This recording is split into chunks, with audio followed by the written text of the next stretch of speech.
Hier, heute machen wir knusprige Eiswaffeln selber. Da passt besonders viel rein. Hallo Nico hier, schön dich zu sehen.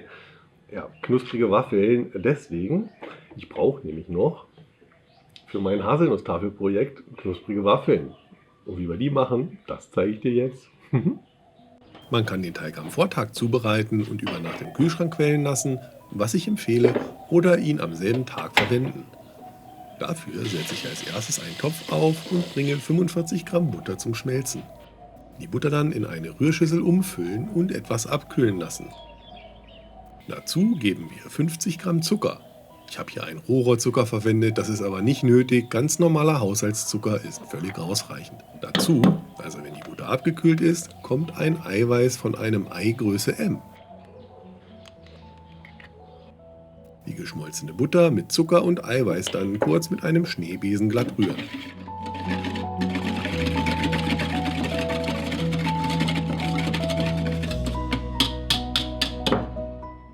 Anschließend 60 Gramm oder 60 Milliliter Wasser und 90 Gramm Weizenmehl Typ 550 oder Dinkelmehl Typ 630 dazugeben.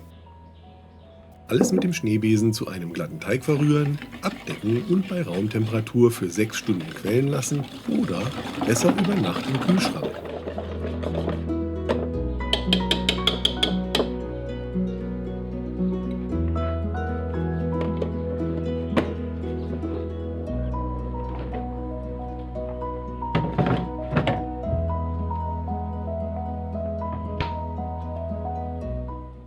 So, und da sind wir bereits am nächsten Tag bei mir. Aber wie gesagt, du kannst die Waffeln auch am selben Tag backen.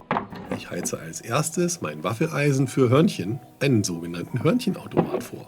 Und zwar habe ich ihn annähernd auf höchste Stufe eingestellt. Das hängt aber natürlich von deinem Hörnchenautomat ab. Den Teig nochmals durchrühren. Der ist durch das Kühlen etwas fest geworden, daher nimm ihn rechtzeitig aus dem Kühlschrank, wenn du ihn über Nacht quellen lässt.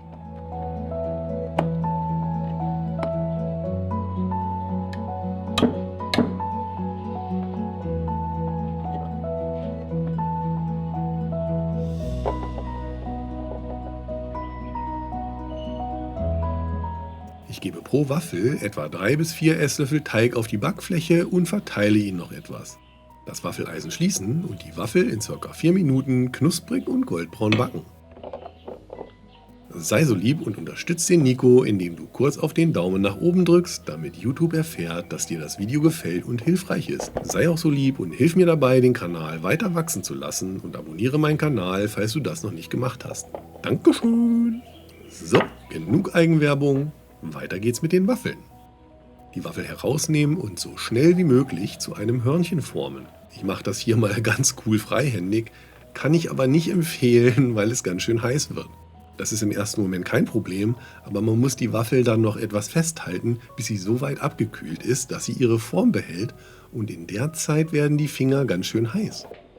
Gut, dass man mein Gesicht nicht sieht. Besser ist es, einen Backhandschuh anzuziehen und eine Hörnchenform zu verwenden, um die man die Waffeln wickelt. Die Form wird dadurch zwar nicht unbedingt besser, aber es ist eindeutig weniger schmerzhaft.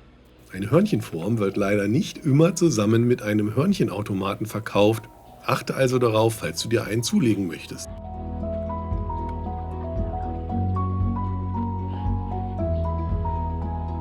Da ich die Waffeln für meine Haselnusstafeln brauche, schneide ich sie mir direkt nach dem Backen in ca. 6 x 6 cm große Quadrate und lasse sie auf einem Kuchengitter auskühlen. Fast vergessen zu sagen, alle Zutaten stehen auch noch einmal unterhalb vom Video in der Infobox. Dort befindet sich auch ein Link zum geschriebenen Rezept auf meiner Homepage und zu einem anständigen Hörnchenautomat. So, hier, also. Eiswaffeln selber zu machen, ist doch wirklich ganz einfach. Und ich hoffe, du hast jetzt ganz große Lust bekommen, in die Küche zu gehen und deine eigenen Weißwaffeln selber zu machen, beziehungsweise deine eigenen Waffelplatten für selber gemachte Haselnusstafeln. Der Nico, der geht jetzt das Video vorbereiten für selber gemachte Haselnusstafeln. Solche hier, nur in besser. Das gesagt, der Nico ist weg für heute. Tschüss, Dankeschön fürs Einschalten. Vielleicht sehen wir uns ja gleich im nächsten Video wieder hier. Zum Beispiel, wie man Nuss-Nougat-Creme selber macht oder wie man Haselnuss-Nougat selber macht. Braucht man nämlich beides, um Haselnusstafeln selber zu machen. Tschüss, bis zum nächsten Mal.